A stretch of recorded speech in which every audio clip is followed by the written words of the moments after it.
The dress had been altered 3 times. Lucy noticed it the moment her stepsister stepped into the light. The neckline lowered, the waist cinched tighter, the hem trimmed to show more ankle than any ceremony had ever permitted in Ashvale. Seraphine had borrowed the dress from their shared wardrobe, without asking.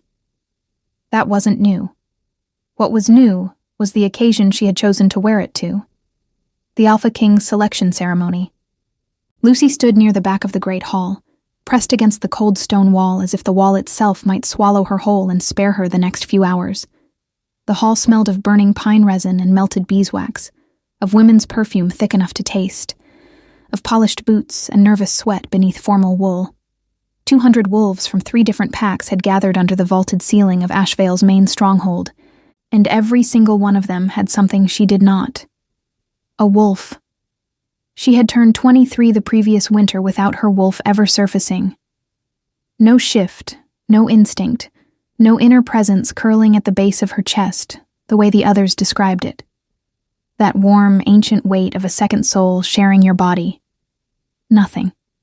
Just Lucy, alone inside herself, standing in a hall full of people who smelled her absence like rot in a beam of old wood. The whispers had followed her for years. Half-blood, broken, cursed. Her mother had been human, a soft-spoken woman who had loved Lucy's father with everything she had, and died of fever before Lucy turned 5. Her father had remarried within the year.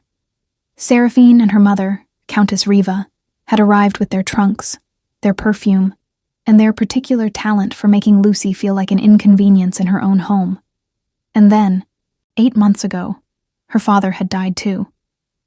He had gone quietly, the healer said. A weakness of the heart.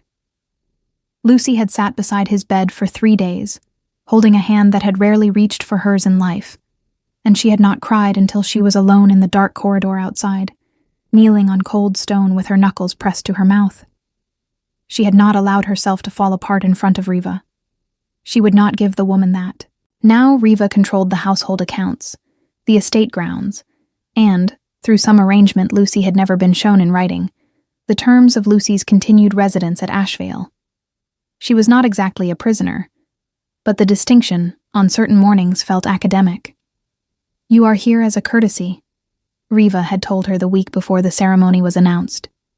"Do not embarrass this family by drawing attention to yourself." The irony was that no one ever looked at Lucy, unless they were looking for something to pity or dismiss. She was aware of what she looked like in this room. A pale, unremarkable young woman, in a dress that had not been altered to fit anyone, wearing no jewelry because Riva had locked the family collection in anticipation of Seraphine's presentation. Her dark hair was pinned simply. Her hands were cold. She had no wolf, no status, no dowry that hadn't already been quietly redirected. She was here because refusing to attend would have looked worse than attending poorly. Up on the raised platform at the far end of the hall, the ceremony had not yet formally begun, but the air had already shifted. Lucy felt it before she understood it. A pressure, like weather changing. Like the moment before thunder when every hair on your arm lifts without knowing why. The wolves around her felt it too. Conversations dropped. Bodies turned. Even Seraphine, who had been laughing at something with the daughter of a beta lord, went still. The doors at the far end of the platform opened. He did not enter loudly. That was the first thing Lucy registered, and she registered it with a faint, surprised clarity, because she had expected something louder. She had heard stories about the Alpha King since childhood. Kyle of the Northern Reach, who had ended the Sable War at 26, who commanded 7 packs under a single banner, who had not attended a formal gathering south of the mountain passes in 4 years. The stories had constructed someone enormous, brutal, operatic. The man who walked through those doors was tall, yes, broad through the shoulders, dressed in deep charcoal and dark leather, with a wolf head clasp at his throat, his dark hair pushed back from a face that was angled and severe. But he was not loud. He moved the way still water moves when you drop something into it, a calm at the center and everything else radiating outward from him, reorganizing. His eyes swept the room once. Lucy looked away before they reached her corner. She told herself it was self-preservation. She did not need to be noticed here. She needed to survive the next 2 hours without Riva finding cause to reduce her already diminished situation further. She pressed her back against the stone and focused on the candle nearest to her. A thick tallow stub in an iron bracket, burning with a small, persistent flame that tilted sideways every time someone passed. She watched the flame. She did not watch him, which is why she did not see his gaze return to her corner and pause. The ceremony proceeded in the formal structure she had memorized from whispered descriptions. The pack representatives would present their eligible females, the Alpha King would observe, and he would select a candidate to consider for the role of Luna. Not a binding choice tonight, but the beginning of a formal courtship process with full political and legal weight behind it. The chosen female's family would receive a mark of alliance. The female herself would begin a formal residence period at the Northern Reach. It was not a love story. It was a diplomatic arrangement dressed in ceremony. Seraphine looked radiant in the altered dress. Lucy watched her stepsister glide forward during the Ashvale presentation. Her gold hair caught the torchlight. Her smile was practiced and luminous. Her posture exactly the combination of deference and confidence that their etiquette tutor had spent years trying to teach. She was beautiful. She was appropriate. She was everything the occasion required.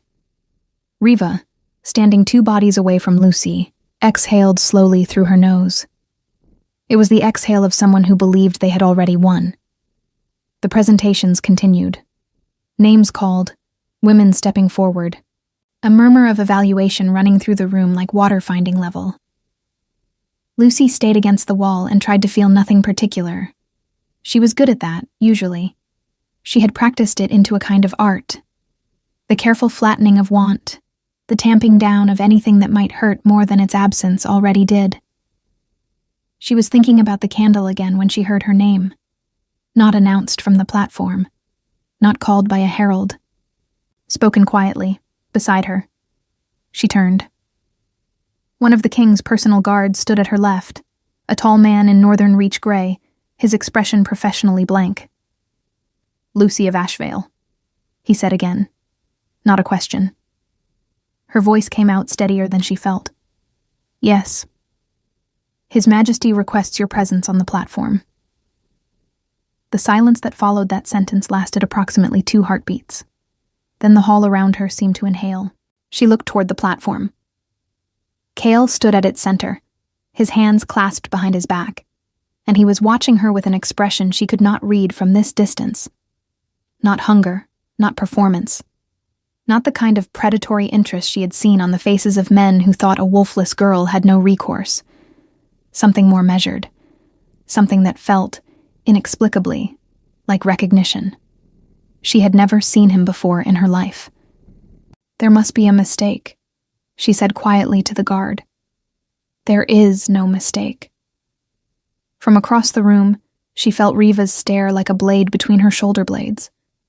She felt Seraphine's confusion, sharp and sudden, cutting through the composed smile. She felt the shift of 200 wolves recalibrating, the low voltage of their collective attention swinging toward her like a compass needle finding north. Lucy straightened her spine. She was still afraid.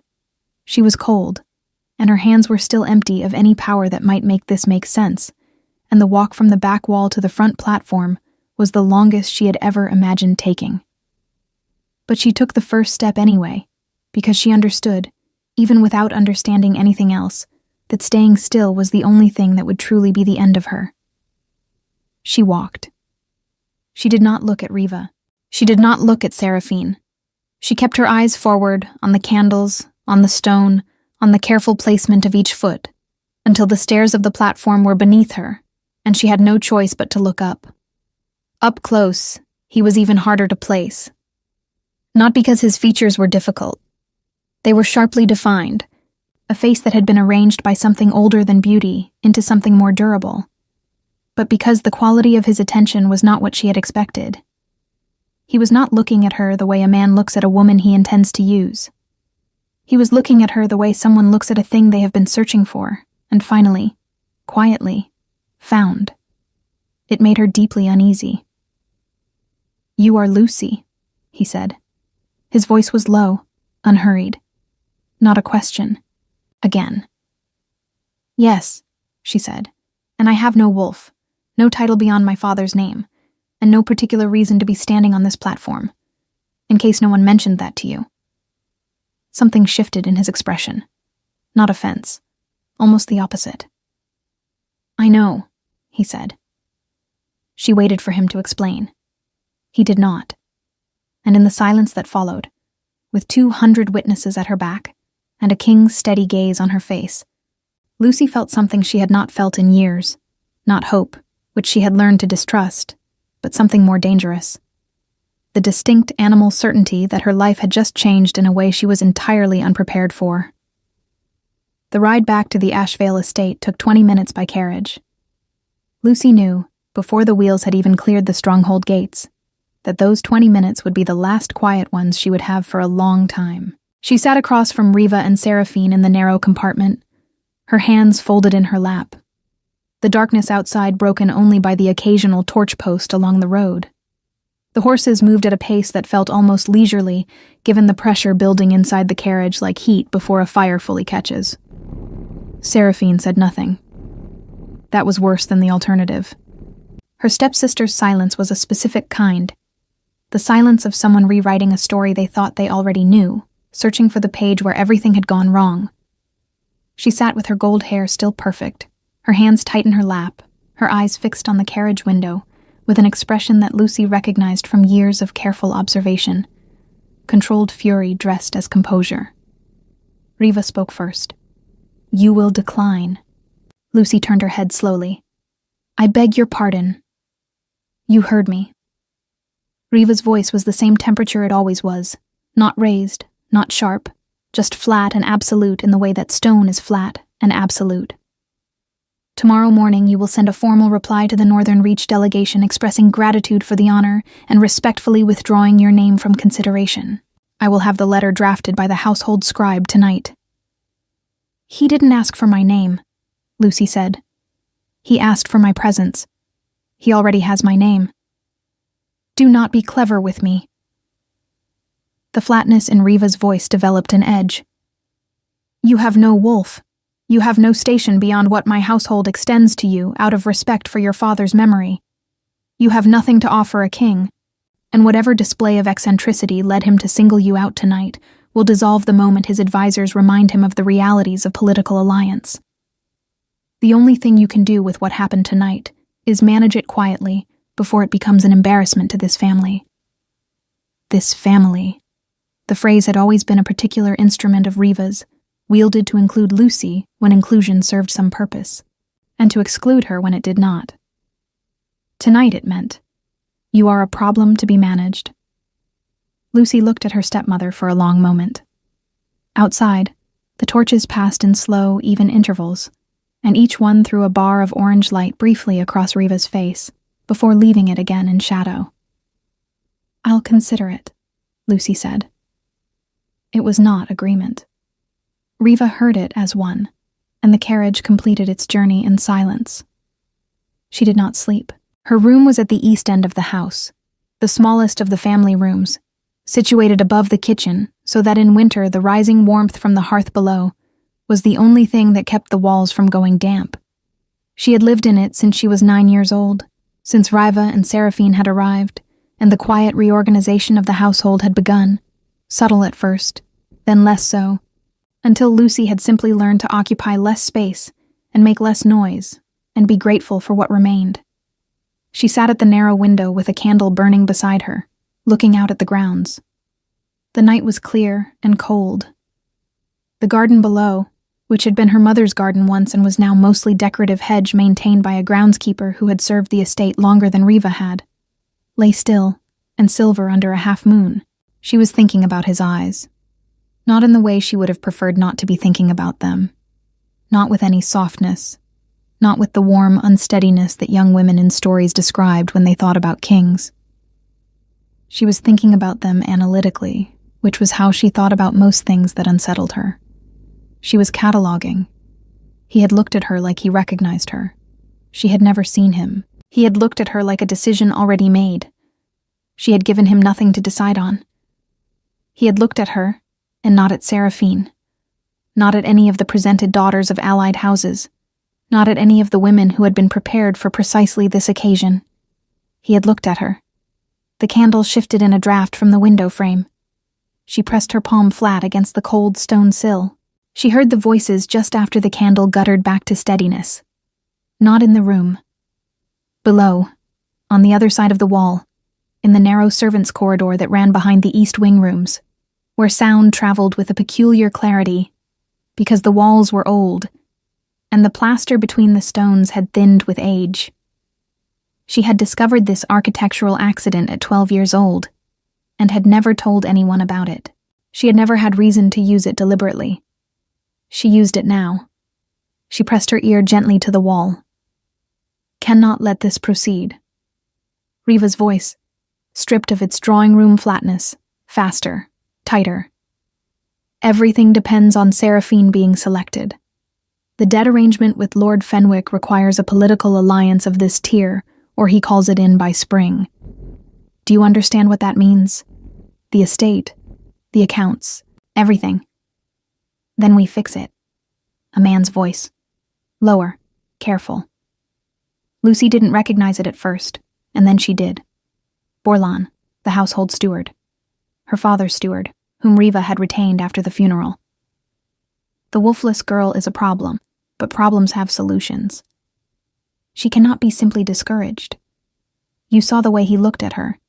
If he pursues it through official channels, we cannot refuse him without... We don't refuse him. We remove the object of his interest. A pause. Lucy's breathing became very slow and very shallow. She has no wolf, Borlan continued.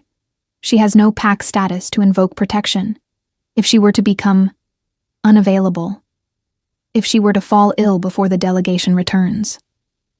A recurring weakness, something gradual, something the healers might attribute to her already fragile constitution. You are talking about... I am talking about protecting this household. You asked me to find a solution. That is a solution. The silence on the other side of the wall lasted long enough for Lucy to understand that Riva was not refusing. She was considering. The distinction was surgical and horrifying. The compound from Mistress Halveth, Riva said finally. Her voice dropped so low that Lucy had to press harder against the wall to catch it. The one she used on Lord Fenwick's hunting dogs when they became inconvenient last autumn. She said it was undetectable in a body without full wolf healing. I know the one. In her evening tea. She takes it alone in her room. No one would know until morning, and by then it would look like the fever she had 2 winters ago returning. Lucy did not move. She could not have said, afterward, how long she stood with her cheek against the cold plaster, the candle burning quietly at the window, the silver garden below unchanged and indifferent. Time had briefly stopped behaving in the way she relied on it to behave. Her stepmother had just agreed to poison her. Not in anger, not in a moment of uncalculated cruelty. In the flat, problem-solving tone Riva used when she was reviewing household accounts or deciding which guests would sit nearest the fire. Lucy stepped back from the wall. Her mind moved very quickly when it had to. That was one of the few things she had that no one had been able to take from her. Not wolflessness, not diminished circumstances, not years of careful erasure. She thought in straight, rapid lines when everything else was falling. And it was falling now. Not with noise, but with the particular silent collapse of something that had been rotten at its foundation for much longer than she'd allowed herself to believe. Her father's heart weakness. Gradual. Undetectable. The thought surfaced and then sank again, too large to hold right now. She filed it in the part of her mind that was already forming a list. Not of feelings, but of facts. Of necessities. Of what the next hour required. She could not stay in this house tonight. She pulled on her warmest underdress, her gray wool riding gown, her boots. She took the small leather satchel from beneath the floorboard she had loosened years ago, when she was still a child who kept secrets in hiding places. Inside it were the 3 things she had preserved against emergencies she had always hoped would never come. A small amount of coin, 2 letters her father had written her years ago, and the only piece of jewelry Riva had not found, a thin silver chain with a pendant her mother had left her. A small crescent worked in silver, worn smooth from handling. She put the chain around her neck. She left everything else. She went out through the kitchen passage, through the garden, through the gap in the east hedge that the groundskeeper had never repaired, because Lucy had asked him not to. She came out on the far side into the lower field, and the cold hit her like something honest after the suffocation of the house. She walked. She had no plan beyond distance. She had no wolf to run with, no speed beyond human feet on frozen ground, no power to call on. She had a road, and darkness, and the half-moon, and the distant tree line of the Ashvale forest that marked the beginning of territory that belonged to no household. She was a quarter-mile from the estate when the horse came out of the dark, not charging, moving at a careful walk, as if it had been matching her pace for some time before she noticed it. A large animal, dark coat barely distinguishable from the night, and on its back a rider who had been still enough that he had registered as shadow before he registered as person. Lucy stopped. Her heart was already running. She had nothing to defend herself with. No status, no wolf, nothing but the truth that she had just fled a house where someone had decided she was a problem requiring a permanent solution. The rider pulled up. In the moonlight, the wolf head clasp at his throat caught silver. Her breath left her body in a short, involuntary exhale. Cale looked down at her from the saddle with that same unreadable expression. Measuring, quiet, entirely unsurprised to find her here, alone, on a dark road in the middle of the night, running from the house where he had just, hours ago, selected her in front of 200 witnesses. "I had a feeling," he said, "that you wouldn't make it to morning." She did not get on the horse willingly. That felt important to establish, even if only to herself, even if the road was dark, and the cold was already working its way through her wool gown, and the alternative was walking back to a house where her evening tea had been designated as a murder weapon. She stood on the frozen ground and looked up at him and felt the specific, exhausting anger of someone who has just escaped one trap and is being asked to trust the entrance of another. "How did you know where I would be?" she asked. "I didn't," he said. "I knew you were in danger. The where followed from that." "That is not an explanation." "No," he agreed. "It isn't. I'll give you a full one when you're not standing in a field in the cold with nothing but a satchel." He extended one hand down toward her, not a command, not a performance of gallantry. Just a hand. Offered. Waiting. "Come up or don't, but decide quickly." Behind her, through the gap in the hedge, a light had appeared in one of the upper windows of the Ashvale estate. Someone was awake. Someone was moving. She took his hand. The pull upward was effortless on his part, which she noted with the clinical part of her brain that kept cataloging details when the rest of her was occupied with not falling apart. She settled behind him on the saddle, her satchel across her body, and before she had fully found her balance, the horse was already moving. Not the careful walk of before, but a long, ground-eating canter that swallowed the road in darkness. She did not hold on to him. She gripped the back of the saddle instead, which was a position that required more effort and offered less security and was entirely deliberate on her part. He did not comment on it. They rode north. The Northern Reach delegation had made camp at the edge of Ashvale territory, in a wide clearing where the pines thickened and the road narrowed to a track.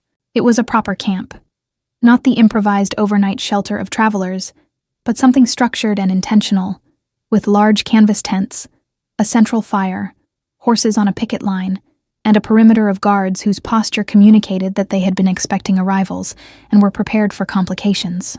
Lucy registered all of this as the horse slowed, and Cale dismounted with an ease that suggested he had done it 10,000 times, which he probably had. He reached up to help her down.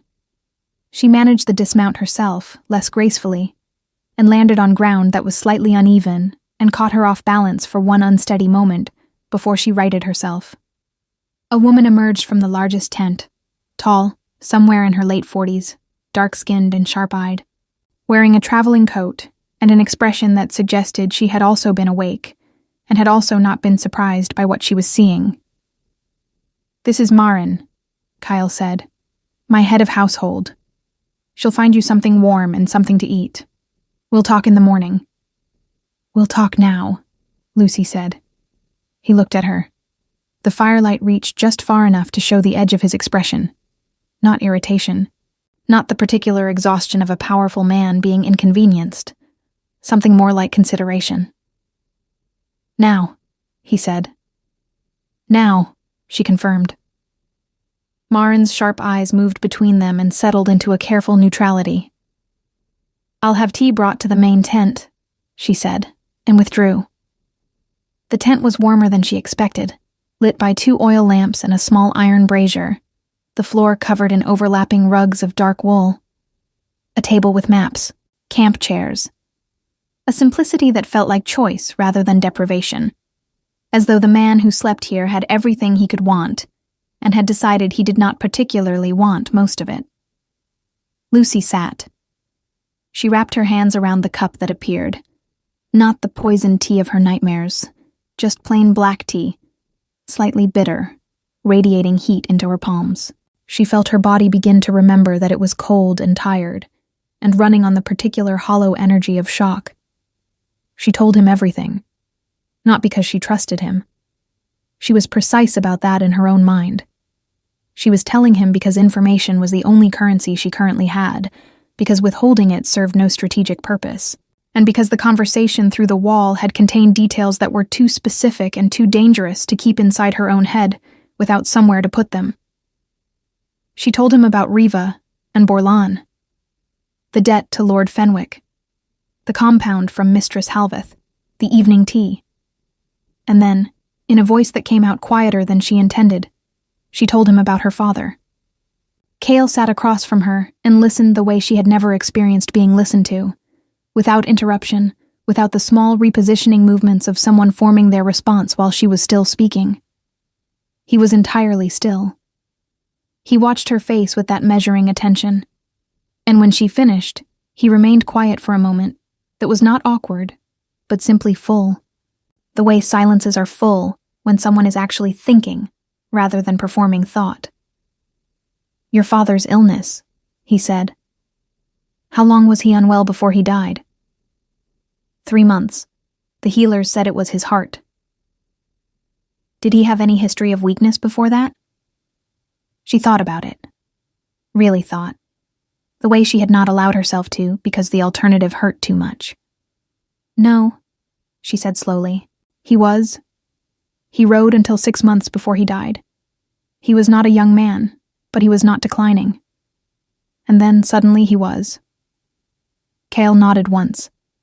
The nod of someone filing something, not dismissing it. I'm not asking you to take my word for anything, she said, because she needed to say it. I'm not asking you for anything. I don't know why you selected me tonight, and I don't intend to pretend that I do, but whatever the reason was, I want to be clear that I'm not in a position where I can afford to trade one set of obligations for another without understanding what I'm agreeing to. That's fair, he said. It's not gratitude talking. I would have said it even if you hadn't appeared on that road. I know, he said. That's partly why I'm listening. She studied him across the table. The lamplight was steadier than torchlight, and it showed his face more clearly. The tiredness around his eyes that he didn't bother to conceal. The particular stillness of someone accustomed to carrying weight without advertising it. Why me? She asked. The truth, not the diplomatic version. He was quiet for a moment that she refused to fill. Because my wolf recognized you, he said finally. I'm aware that's not a satisfying answer for someone who has no wolf of her own to consult. I'm not asking you to feel what I felt. I'm telling you what's true. She absorbed that. It landed strangely, not with warmth, not with the softness it might have produced in someone who hadn't spent the last several hours discovering that the people who were supposed to love her had been building her coffin with the household budget. Your wolf, she said carefully, could be mistaken. Yes, he said. It could be. Then we have nothing to base this on. We have the fact that someone in your household tried to kill you tonight and you had nowhere to go, he said, with a directness that was not unkind, but was entirely unsparing. "We have the fact that I'm here, and they are not. We can start with that." Lucy looked at her tea. The warmth had moved from her hands up her arms and was doing something complicated to her chest that she did not entirely welcome. "I want to know about the compound they plan to use," she said. "I want a healer to examine the records of my father's treatment. I want to understand what was taken from him, and from me, before I agree to anything else. All of that can be arranged. And I want it understood that I am not—" She stopped, chose the words carefully. "I am not a rescued thing. Whatever arrangement you're proposing, whatever this is, I am a participant with my own conditions, not a ward." Something in his expression shifted. It was the smallest movement, a slight easing around the eyes, something that might have been, in a different man, the beginning of a smile. "Understood," he said. She slept in Marin's tent, in a cot that had been made up with clean linen that smelled of dried lavender, and she slept immediately and completely, which surprised her. She had expected her mind to keep running, to replay the voices through the wall, and the carriage ride, and the torchlight, and the dark road. Instead, her body simply surrendered, the way bodies do when they have been holding themselves upright through sheer determination, and are finally, temporarily, somewhere the danger is outside rather than in. She woke before dawn to voices outside the tent. Marin's, low and clipped. Another woman's she didn't recognize. And then a third voice, younger, tighter, speaking with the particular edge of someone delivering news they know will not be well received. She dressed quickly, went to the tent flap, opened it. The camp was lit by the first gray suggestion of morning. Marin stood near the central fire with two of the guards and a young man in Ashvale estate livery, a house messenger, breathing hard, who had clearly ridden fast. He was holding a letter. Marin saw Lucy emerge, and her expression shifted into something that was not quite pity and not quite alarm, but occupied the territory between them. "What is it?" Lucy said. Marin took the letter from the messenger, crossed the distance between them, and held it out. The seal on the letter was her family's, broken. Inside, in Riva's precise handwriting, was a single paragraph that Lucy read twice, because the first time her eyes moved over it, without her brain fully accepting the words. It informed the Northern Reach delegation that Lucy of Ashvale had, late the previous evening, suffered a sudden and severe recurrence of the fever illness that had weakened her constitution in previous years. The household healer had attended her. Her condition was grave. Under the circumstances, the family regretted that she could not honor the king's selection and wished him well in his continued search. Lucy lowered the letter. They had reported her sick. They had reported her sick before they had confirmed she was dead, which meant either the plan had already been set in motion before she left, the tea prepared, the dose waiting, or they had discovered her absence and pivoted rapidly, constructing a story that would explain her disappearance and simultaneously discredit any appearance she might make afterward. She told people she was ill. Whatever she says now, whatever she claims, she was ill, she was confused, she ran away in a fever state. Do not believe her. The efficiency of it was almost impressive. It was the work of someone who had practiced this kind of problem-solving before. Lucy folded the letter. She held it with both hands and felt, for the first time since the wall, something that was not fear and not grief, but something with more heat in it. Something that knew what it wanted. Cale appeared from the main tent. He looked at her face, then at the letter. "They've declared me dead," she said. "Not quite yet, but that's the direction." He was quiet for a moment. "Then we have work to do," he said. And for the first time since she had walked across that platform, Lucy felt something align inside her. Not trust, not yet, but the particular clarity of a woman who has stopped running and started planning. The healer's name was Oswin, and he had the careful hands and unhurried manner of someone who had spent 40 years learning that most people lied to healers, and that the body, eventually, told the truth anyway. Cale had sent for him before dawn, a rider dispatched north to the nearest Reach outpost while Lucy was still sleeping. By the time Oswin arrived at camp, a compact man on a gray horse, his leather satchel worn smooth at the clasp, Lucy had eaten, changed into clothes Marin had produced from somewhere, and was sitting at the map table with the letter from Riva flattened in front of her and a list of dates written on a spare sheet of parchment. The dates of her father's decline, the names of the healers who had attended him. The name of the compound Riva had mentioned through the wall. Oswin read the list without expression. Then he looked at Lucy over the top of it. "Mistress Halveth," he said, "you're certain that name was used?" "I heard it clearly." He set the list down and was quiet for a moment in the way that told her the name had meant something to him. "She practices in the border settlements. Herbalist, technically, though the distinction between herbalist and poisoner in her case is largely academic." He tapped the parchment with one finger. "The compound she's known for, it's derived from moonshade root, processed to remove the taste and most of the smell. In a body without full wolf healing, it accumulates slowly. Mimics cardiac weakness in the final stages." The tent was very quiet. "My father," Lucy said. "I can't confirm anything without records and access to the estate," Oswin said carefully. "But the timeline you've described is consistent with a slow-acting dose administered over weeks. If someone had access to his daily meals or beverages..." "Riva managed the household entirely," Lucy said, "including the kitchens." Oswin looked at her with the compassion of someone who had delivered this category of news before and had not found a way to make it land softly. "I'm sorry," he said simply. She had known it, in the place beneath thinking where the body registers truth before the mind is ready. She had known it since the wall, when the phrase Lord Fenwick's hunting dogs had surfaced, and her brain had drawn the line it didn't want to draw. But knowing in that beneath-thinking place and hearing a healer confirm the mechanism in plain language were two separate experiences, and the distance between them opened briefly into something vast and cold.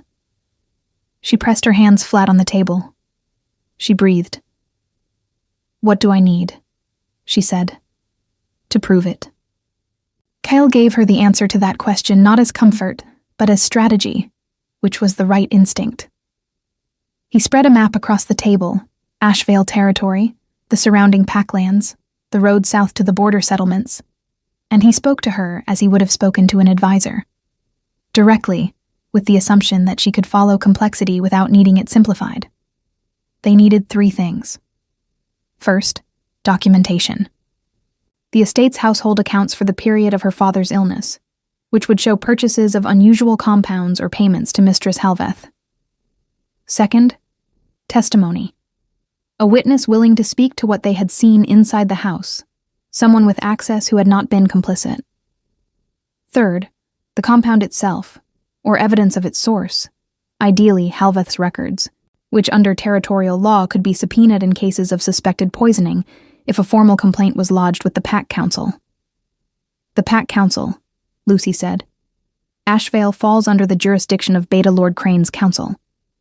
Riva has a relationship with Lord Fenwick, and Fenwick has influence over Crane's appointments." "The regional council, yes," Cale said. "But not the High Council, not my jurisdiction." He let that sit for a moment. "A formal complaint lodged at the High Council level cannot be blocked by regional politics. It bypasses Crane entirely. You're offering to file it. I'm offering you the standing to file it yourself, with the authority of the Northern Reach behind your claim. That's different from me filing it for you." She looked at him across the map. He held her gaze without performance, without the slightly elevated quality that men sometimes brought to moments when they were expecting gratitude. "Why does that distinction matter to you?" she asked. "Because in 6 months, or 6 years, when people talk about what happened here, I want them to say you did this. Not that I did it on your behalf." Lucy was quiet for a moment. Outside the tent, the camp had come to its morning activity. Horses being watered, the smell of porridge and wood smoke, the low exchange of the guards changing watch. Ordinary sounds around an extraordinary conversation. "There's someone in that house," she said slowly, "who might talk." His name was Edmund, and he had been her father's personal attendant for 11 years. He was not young, somewhere past 50, with a limp from an old riding injury and the particular loyalty of someone who had chosen a person rather than a household to serve, and who had stayed after that person died because he had nowhere else, and because leaving felt like abandonment. Lucy had trusted him in the way that she trusted the East Garden hedge gap, not as a formal alliance, but as something that had simply proven reliable through long familiarity. The question was whether he had seen enough, and whether seeing was the same as being willing to say. She wrote him a letter. Cale's scribe copied it in a clean hand, and a rider carried it south with instructions to deliver it privately, slipped beneath the door of Edmund's room in the servants' quarters, rather than through the household's main channels. The letter said very little, only that she was alive, that she was safe, and that if he had knowledge of anything concerning Lord Ashvale's final months, she would receive him in confidence, with protection guaranteed by the Northern Reach. Then she waited. Waiting was, in some ways, harder than running. Running required only the body. Waiting required the mind to stay inside itself without spinning into everything it could not yet control. Marin helped, in the practical way that Lucy had already come to associate with her. Not warmth exactly, more like a very competent version of steadiness. She brought Lucy into the camp's daily routines, gave her tasks that required attention, inventorying the healer's supplies, reviewing the correspondence schedule, sitting in on the morning briefing that Kyle held with his senior guard. Lucy was not asked to contribute to the briefing, but she listened. And the third morning, when Cale mentioned the Fenwick debt arrangement and said they lacked details on its specific terms, she spoke without planning to. "The debt is collateralized against the eastern portion of the Ashvale estate," she said, "the timberland. My father negotiated that boundary specifically to protect the main house and the tenant farms from being seized. Riva may not know that. If the terms are called in, Fenwick gets the timber acreage but cannot touch the rest without a separate legal action." The room was quiet. Kyle looked at her with that measuring attention. "How do you know the terms?" he asked. "My father showed me the document when I was 17. He said someone in the family should understand it in case something happened to him." She paused. "I think, at some level, he already knew what kind of woman he'd brought into the house. The silence that followed that had a different quality. Kale said nothing, but she felt him recalibrate something. Not his opinion of her, exactly. More like the model he was building of the situation, which had just acquired a new structural element. "That changes the leverage," said Aldrich, Cale's senior strategic advisor, a lean gray-haired wolf who had said very little to Lucy since her arrival, and now looked at her with an expression of revised assessment. "It does," Cale agreed. He looked at Lucy. "Can you reproduce the key terms from memory?" "I can reproduce most of the document," she said. "I read it several times. I have a habit of memorizing things that seem important." Aldrich made a sound that was not quite a laugh. "Useful habit." Edmund arrived on the 4th day. He came on foot, carrying nothing, having told the estate he was visiting his sister in the village, a sister who did not exist, a fiction he had apparently maintained for years as a private exit route, which told Lucy something about how long he had been quietly preparing for the moment when staying became untenable. He looked older than she remembered. He looked like someone who had been carrying something very heavy for a long time, and had just been told he could set it down. He sat across from her in the same camp chair where she had sat the first night, and told her, in a voice that broke twice and steadied itself twice, everything he had seen. He had seen Riva add powder to her father's morning tonic on at least 4 occasions. He had not understood what he was seeing at first, had told himself it was a supplement, a remedy, something prescribed. He had not wanted to understand.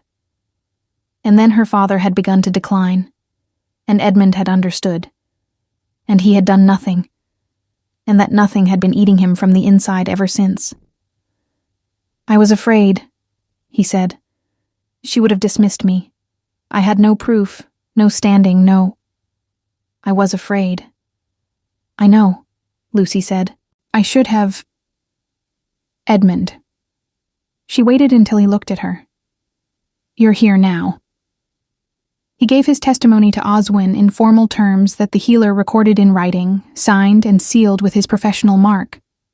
It was not a court proceeding, but it was a document with a healer's seal and a named witness, and combined with Lucy's account of the conversation through the wall, it was enough to bring to the High Council as the foundation of a formal complaint.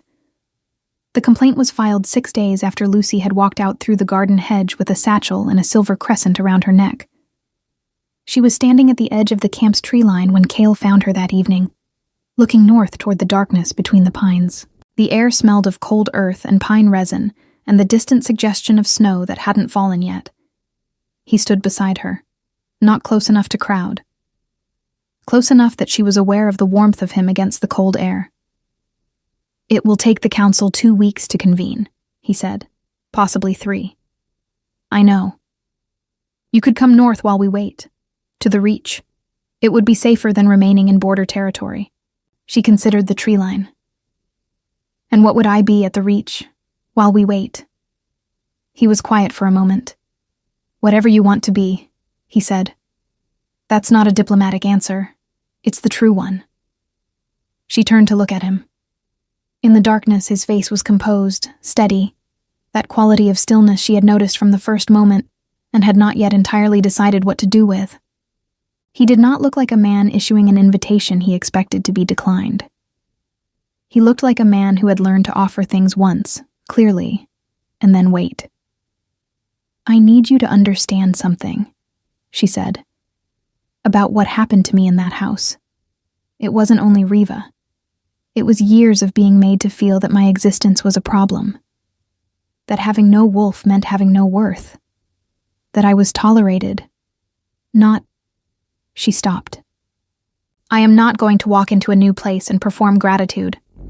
I am not going to be easy to have around. I ask difficult questions.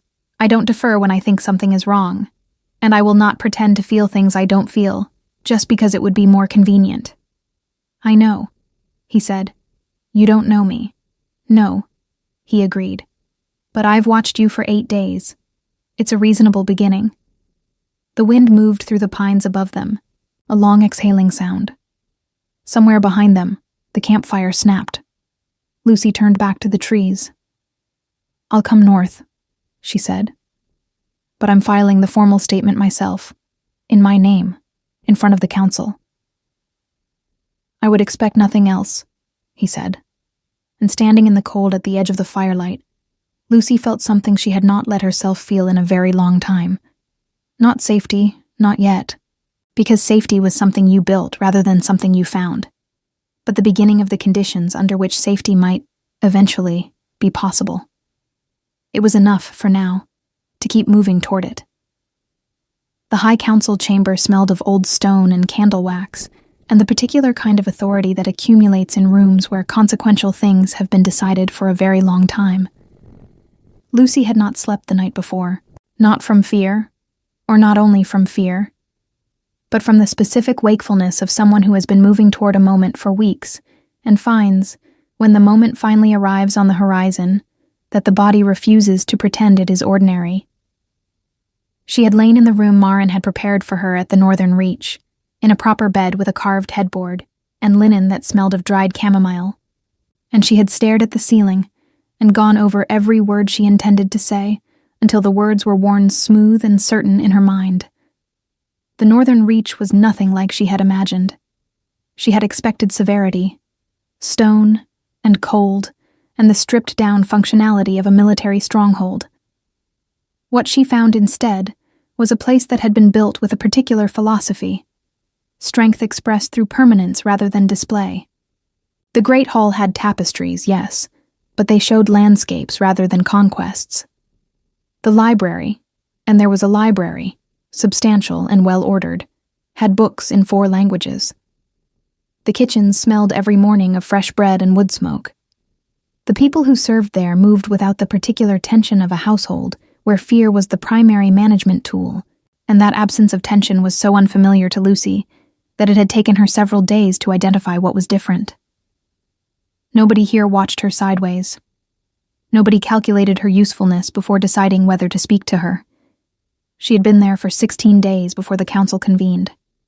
16 days in which she had occupied herself in ways that had surprised her with their normality, working in the library, reviewing the debt documents she had reproduced from memory, with Aldrich confirming her accuracy, spending long evenings in conversation with Marin, who turned out to have a dry, precise wit beneath her efficiency and opinions about political history that were both well-informed and entirely unsparing. 16 days in which Cale had been present without being suffocating, sharing meals when their schedules aligned, appearing in the library occasionally on his own business, spending one long evening at the same table while she read and he reviewed correspondence, neither of them speaking much, and the silence being the kind that rested rather than pressed. She had not let herself examine that too closely. There was too much that still needed resolving before she could afford to examine anything. She stood before the High Council in a dress that Marin had ordered made. Deep blue wool, simply cut, no ornamentation except the silver crescent at her throat. She had refused the more elaborate options. She wanted to look like herself, not like someone performing the role of someone else. There were 9 council members. 7 men, 2 women, all senior wolves from the broadest alliance network under the High Council's jurisdiction. They looked at her with the careful, assessing attention of people accustomed to reading political weight in how a person entered a room. She entered without hesitation. Riva sat at the far end of the chamber, flanked by a legal representative, a thin man with parchment-colored skin who had clearly been briefed to Project Calm. Borlan was not present. Lucy had been told 2 days prior that Borlan had fled Ashvale territory upon learning that a High Council summons had been issued. His flight had been noted in the formal record, which, as Aldrich had observed with grim satisfaction, was as good as a confession for the purposes of corroboration. Seraphine was not there either. Lucy had thought about that more than she'd expected to. Her stepsister, who had been complicit in the small daily cruelties of years but who, as far as Lucy could determine, had not known about the poison, had not known about their father's murder, had simply been the favored instrument of a woman who used everyone as instruments, including her own daughter.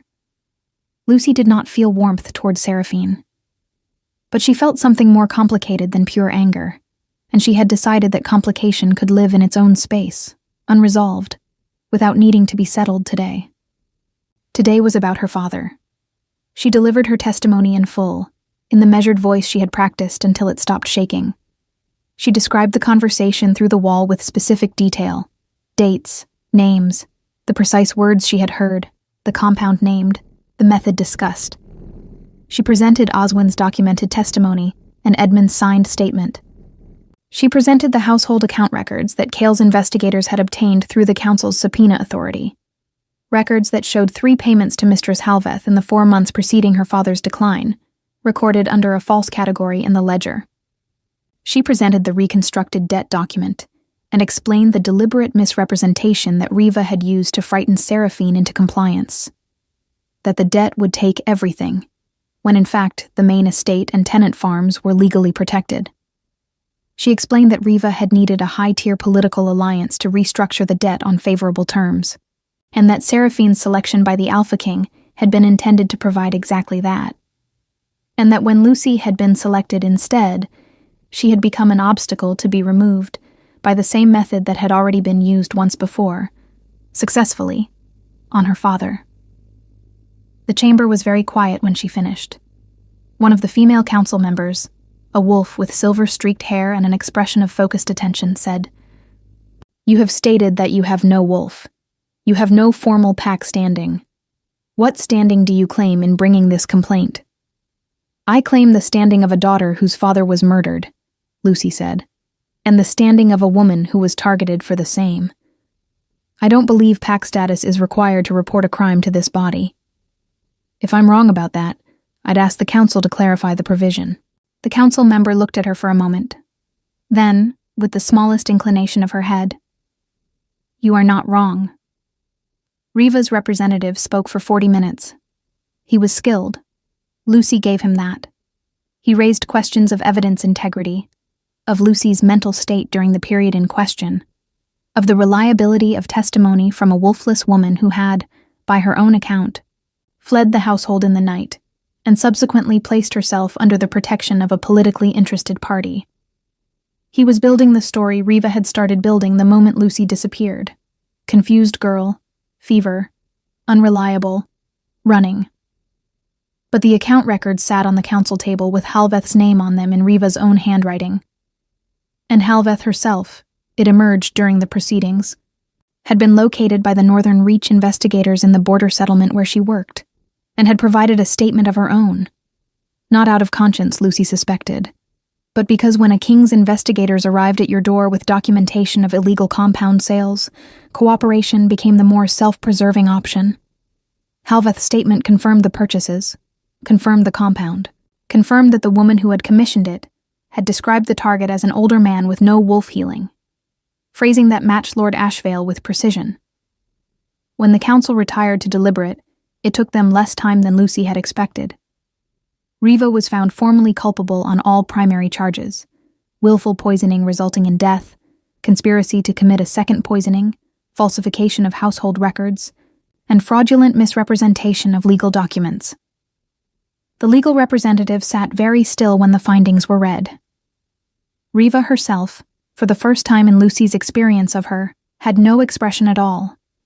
Just the face of someone who had lost the instrument she had used to shape everything, and was now simply present in the room with the consequences. The Ashvale estate, under the findings, would revert to the rightful heir, Lucy, as her father's eldest surviving child. The debt to Fenwick would be honored only to the extent of the legally collateralized timber acreage. The main estate, the house, the tenant farms, hers. Riva would face confinement and formal pack sanction. Borlan, when found, would face the same. Lucy sat with the judgment read around her and felt something she had not anticipated.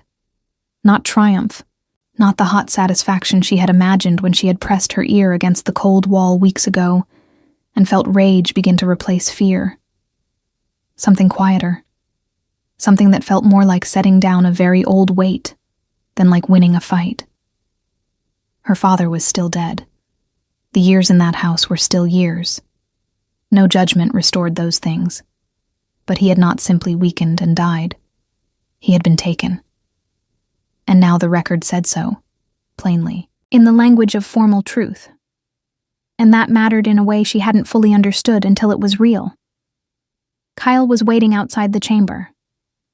He stood in the corridor with his hands behind his back, his expression composed, giving her the space of the doorway to arrive in before he said anything. Behind her, the chamber was dispersing. Council members, representatives, the careful shuffle of aftermath. "It's done," she said. "Yes." She walked to where he stood and stopped. The corridor was stone and torchlight, the same as 100 corridors she had moved through in her life. And yet it felt entirely different. Felt like a corridor in a life that was genuinely hers, in a way that none of the others had been. "I want to go to Ashvale," she said. "To the estate. I need to see it." "Of course. When?" "Soon. A few days." She paused. Edmund should be the one to receive it back first. He stayed. He deserves to see it restored. Cale nodded. No argument, no adjustment of her plan. Just acknowledgement. She looked at him. The torchlight was warm and steady, and it showed his face clearly. The tiredness that was always there, the composed attention, the quality of presence that she had spent weeks trying to categorize, and had finally, quietly, accepted as simply what he was. "I need to ask you something," she said. "Ask."